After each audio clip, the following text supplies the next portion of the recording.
Ngayon, sa loob ng isang disenteng bahay na minsang pag-aari ng mga kalansay sa ikalawang palapag ng tore. Nakaupo si Michael na may isang cherry tomato sa harap niya. Hindi ito ang ordinaryong cherry tomato na binili niya mula sa naglalakbay na pusa ng mga ngalakal. Sa halip, ito ang tomato na pinatubo ng kanyang kumpanya sa loob ng tore mismo. Kanina, nagulat si Michael nang malaman niyang walang buto ang cherry tomato. Kung walang buto, hindi niya ito may pagpapatuloy na itanim. At ang pagpapabuti ng uri nito ay tila imposible. Nag-isip siya ng mabuti at nagtaka kung ito ba'y dahil sa isang sumpa ng tore. 10 taon na ang nakalipas, si Michael ay isang nagsisimulang negosyante na nagtatrabaho sa kumpanya ng kanyang ama. Di nagtagal pagkatapos lumitaw ang mga tore at unang nakuha ang unang batch ng mga tao sa pamamagitan ng pagkawala. Isa siya sa mga pinalad na sumipsot papasok. Tulad ng iba pang tao, nalilito rin si Michael sa nangyayari. Ngunit tinanggap pa rin niya ang kanyang papel bilang isang mandirigma sa loob ng tore. Gayunpaman, ang bahagi ng pakikipagsapalaran ay hindi tumugma sa kanya. Ang nagbibigay sa kanya ng kasiyahan at pananibik ay nang matuklasan niya kung gaano kalawak. At simple ang tore. Gaano kalawak ang lupa sa loob ng tore. Natagpuan ni Michael ang isang bagay na nagdala sa kanya ng kasiyahan. Mula sa kanyang pagkabata, pinangarap ni Michael na magbukas ng Ultimate Farm. At halos natupad iyon nang makita niya ang tore. Mayroon ang lahat ng kailangan niya upang likhain ang farm ng kanyang mga pangarap sa loob ng tore. Laging nakasikat ang araw sa kalangitan, at ang lupa ay mayabong din. Akala ni Michael na kung makakapagtanim siya ng mga pananim sa kanyang lupa. Likhain niya ang Ultimate Farm, at sa tulong nito, siya'y mamamayani sa pandaigdigang merkado ng pagkain. Kaya, nag-level up siya hanggang sa isang antas at pagkatapos ay iniwan ang tore at bumalik direkta sa kanyang ama upang kumbansihin siya tungkol sa kanyang pangarap na proyekto. Nakita ng kanyang ama ang ilang merito sa kanyang proyekto at inaprubahan ito. At naging maayos ang lahat ng sinimula ni Michael ang Tower Farm Project.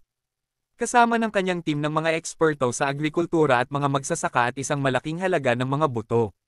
Mula sa iba't ibang pananim, sinimula ni Michael ang pagtatrabaho. Ngunit ang mga problema ay hindi inaasahang lumitaw. Hindi pinayagan ng lupa na tumubo ang kahit isang buto mula sa libo-libo. Sumigaw si Michael at isinumpa ang lupa habang iniisip kung bakit walang halaman na tumutubo dito. Sinigawan niya ang lupa, tinatanong kung bakit ito baog para sa kanya. Kahit na siya ay nag-invest dito, natatakot pa rin siya rito. Nag-invest si Michael ng hindi kapani-pani walang halaga ng pera sa mga buto. At sa paglikha ng angkop na kapaligiran upang mapatubo ang mga pananim dito. Agad na nalaman ang katotohanan.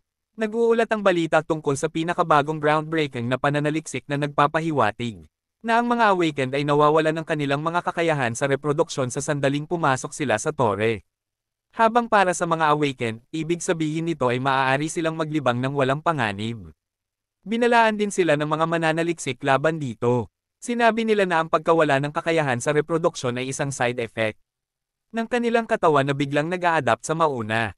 Gayunpaman, ang mga kakayahan sa reproduksyon ay naibabalik kapag ang antas ng awakened ay lumampas. Sa 10, sa gitna ng mga alalahanin tungkol sa bumababang birth rate, ang balitang ito ay isang dagok sa lahat sa buong mundo. Ipinakita pa ng karagdagang pananaliksik na ang pagkawala ng fertility ay naaangkop din sa mga pananim. At iyon ang dahilan kung bakit hindi sila maaaring tumubo sa loob ng tore.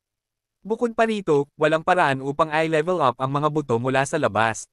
Dahil hindi nila maaaring patayin ang mga halimaw para sa XP. Alam ni Michael na kailangan niyang makahanap ng ibang paraan, at pagkatapos ay nagkaroon siya ng kanyang eureka moment. Naisip niya ang paggamit ng mga pananim na tumutubo at kinakain na sa tore. Dahil ang mga nakakain na pananim at pagkain ay ibinebenta sa tore tulad ng sa Earth. Isang araw, nakatagpo si Michael ng isang naglalakbay na aso na mga ngalakal at tinanong siya kung maibebenta ba niya ang ilang buto. Sinabi ng mga ngalakal kay Michael na hindi niya maibebenta ang mga buto sa kanya dahil lahat ng ito ay monopolized ng isang sakam na tao na nagngangalang Greed sa ika-55 palapag. Sa oras na iyon, nakarating lamang si Michael hanggang sa ika-10 palapag. Kaya ang pagpunta sa ika-55 palapag ay mas mahirap kaysa sa pag-akyat sa Mount Everest ng walang oxygen cylinder at nakapaa. Samantala, nagamit na niya ang maraming pera ng kanyang ama at siya. Pati na ang iba pang mga direktor ng kumpanya, ay tiningnan siya bilang isang walang kakayahang tao. Sa panahong iyon, ang tanging dahilan na maibibigay niya ay, na ito ay ang espiritu ng kabataan na nag-udyok sa kanya na kumuha ng ganoong panganib. At sa harap ng mataas na balakid na kilala bilang ang Tore. Ang pangarap na proyekto sa pagsasaka ni Michael ay nabasag bago pa man ito magtagumpay. Ngunit ngayon, habang tinitingnan niya ang cherry tomato na walang buto, nagpasya siyang hindi maaaring sumuko ng ganito. Inutusan niya ang kanyang mga tauhan na tipunin ang lahat ng mga mangangaso na mayroon sila at dalhin sila sa ika-38 palapag kaagad. Nagulat ang kanyang mga tauhan. Ngunit pagkatapos inilagay ni Michael ang isang makapal na pouch ng tower coin sa mesa. Sinabi sa kanila na hindi niya alintana kung magkano ang kanilang gagastusin. Gusto niyang bilhin lahat ng Great Magic Cherry Tomatoes mula sa naglalakbay na pusa ng mga ngalakal. Sa lahat ng paraan, iniisip ni Michael na kung ang Great Magic Cherry Tomatoes ay hindi gumana. Para sa kanya, susubukan niyang itanim ang The Great Cherry Tomatoes. Umaasang makakakuha ng ibang resulta kung mas mataas ang grado. Pinigan niya ang cherry tomato sa kanyang kamay, sinasabing tiyak na makukuha niya ito. Ang mga cherry tomatoes ay maaaring maglabas ng restraining order laban sa taong ito. Base sa kung paano niya sila tretuhin. Sa ika-79 na palapag. Malapit nang makarating si Theo sa kuweba ni Sejen nang makita niya ang ilang dahon sa lupa. Nakilala ni Theo ang mga dahon bilang mga green onions na tinatanim ni Sejen. Patuloy siyang nangongolekta ng mga ito. Napagtatanto na ito nga ay mga dahon ng green onion ni Sejen. Habang kinokolekta niya ito, bumangga si Theo sa isang bagay. At nang tumangala siya, nakita niya ang isang itim na minotauro na maingat na kinakain ang mga dahon. Nagulat ang minotauro na makita ang isang naglalakbay na mga ngalakal. At mayabang na tinanong siya ni Theo kung saan niya nakuha ang mga daong kinakain niya. Itinuro ng minotauro ang bukid ni Sejen. At sinabing kinuha lang niya ang mga natira sa lupa doon. Sinigawan siya ni Theo, sinasabing hindi ito posible. Ipinahayag niyang pinahahalagahan ni Sejen ang mga daong ito at hindi basta-basta iiwanan sa lupa. Sinabi ni Theo sa minotauro ang lahat ng gamit ng mga dahon ng green onion, ayon kay Sejen. Maaari itong gamitin upang gumawa ng mga mangkok at mga lubad. At minsan ay maaaring gamitin upang magpunas pagkatapos magbawas. Sa umaga, dapat umasa ang minotauro na hindi siya kumakain ng daong ginamit bilang toilet paper. Tinanong ni Theo ang minotauro kung paano siya nagkaroon ng lakas ng loob na nakawin ng mahalagang damo, at siya'y nagulat. Ngunit pagkatapos siya naman ang nagalit, at binigyan niya si Theo ng tingin na nakamamatay at piniga ang lupa gamit ang kanyang mga kamao. Habang tinatanong niya si Theo kung inaakusahan siya na isang magnanakaw. Tinanong niya ito kung iniisip niyang isang minotauro na namumuhay at namamatay sa karangalan ay magnanakaw ng maliit na dahon. Sinabi ng minotauro kay Theo na kahit na siya ay protektado ng kanyang mga pribilehiyo bilang isang naglalakbay ng mga ngalakal, hindi niya pwedeng palampasin ang kanyang mga bastos na komento. Ngayon, natatakot si Theo sa kanya, at siya ay nakayuko sa takot sa harap ng minotauro. Ngunit agad niyang nabawi ang kanyang lakas ng loob at sinabing hindi siya nagsinungaling kanina. Sinabi niya sa minotauro na tanungin nila si Sejen tungkol dito, at sasabihin niya ang totoo. Tinanggap ng minotauro ang kanyang hamon upang malaman kung sino ang tama at sinabing dalhin siya ni Theo sa taong tinatawag na Sejen. Kumpiyansang sinabi ni Theo na sundan siya. Habang papalapit sila sa kuweba, sigurado ang minotauro na itinapon na ni Sejen ang damo. Wala siyang ibang nakikitang dahilan kung bakit ang masarap na damo ay nasa lupa lang. Gayunpaman, masaya rin siyang makilala ito dahil iniata sa kanya ng kanyang pinuno na alamin ang pinagmula ng damo. Naging tagahanga ng kanyang pinuno ang itim na minotauro habang iniisip niyang papurihan siyang muli ng pinuno para sa pag-alam sa pinagmulan. Sa loob ng kuweba, mahimbing na natutulog si Sejen nang tawagin siya ni Theo bilang chairman ng malakas na nagdedeklara ng kanyang pagdating. Literal na nayanig si Sejen sa pagdating ni Theo. Bumagsak siya sa kanyang tiyan at nakaranas si Sejen ng katumbas ng menstrual cramps. Habang gumagapang dahil sa sakit, sinabi ni Theo sa kanya na hindi oras para humiga at walang gawin dahil kailangan niyang lumabas agad. Nakolekta ni Sejen ang kanyang sarili habang pinapasan ang matinding sakit at tinanong si Theo kung ano ang problema. Ipinagmamalaki ni Theo na nahuli niya ang isang magnanakaw at nagtataka si Sejen kung ano ang ibig niyang sabihin. Umakyat siya palabas gamit ang manual elevator at nakita ang minotauro na naghihintay ng walang pasensya sa bungad ng kuweba. Namutla ang mukha ni Sejen. At nabasa ang kanyang pantalon habang nauutol at tinanong si Theo kung ito ang magnanakaw na nahuli niya.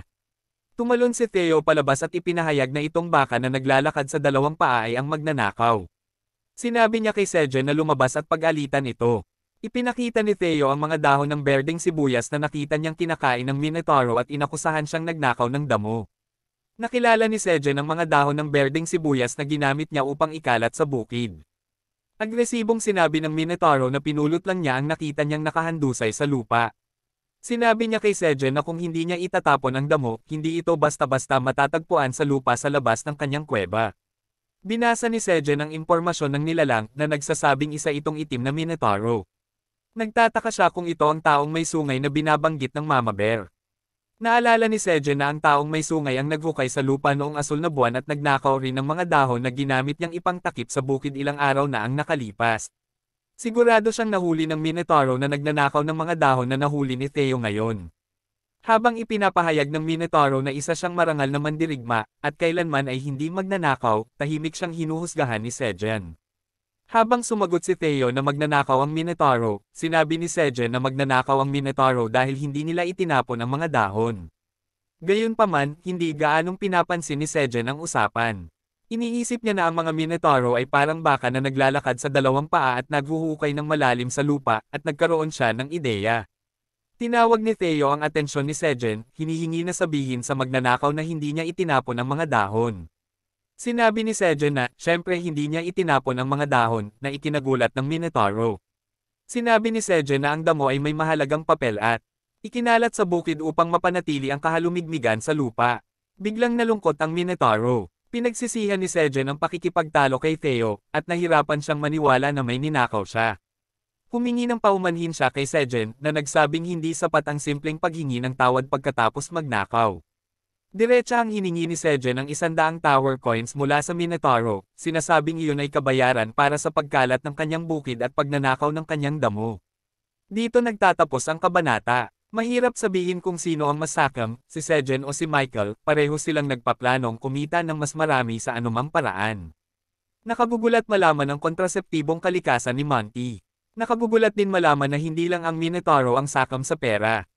Ano ang mangyayari sa pagitan ni Sejen at ng Minotauro, at ano ang mangyayari sa proyekto ng Tower Farm? Hanapin natin ang mga sagot sa mga ito at iba pang tanong sa susunod na video. Hanggang sa muli, mag-like, mag-comment, at mag-subscribe upang patuloy naming maihatid sa inyo ang mga nakakaaliw na video.